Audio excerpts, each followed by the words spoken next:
আন্দোলনের অন্যতম সৈনিক জুলাই যুদ্ধ মাওলানা মোহাম্মদ ইমতিয়াজ আলম, মাওলানা মোহাম্মদ ইমতিয়াজ আলম।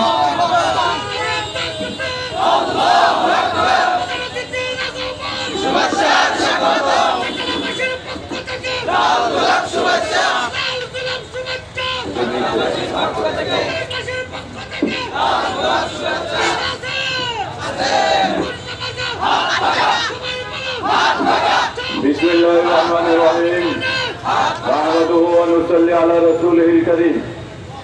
ইসলামী আন্দোলন বাংলাদেশ চট্টগ্রাম পূর্ব জেলা শাখা কর্তৃক আয়োজিত বিভিন্ন দাবিতে আজকের এই গণসমাবেশের সংগ্রামী সভাপতি, পূর্ব জেলার সংগ্রামী সভাপতি জনাব মাওলানা মোহাম্মদ ইউনূস, উপস্থিত আছেন বিশেষ অতিথি হিসাবে ইসলামী আন্দোলন বাংলাদেশের কেন্দ্রীয় কমিটির চট্টগ্রাম বিভাগীয় সাংগঠনিক সম্পাদক জনাব আলহাজ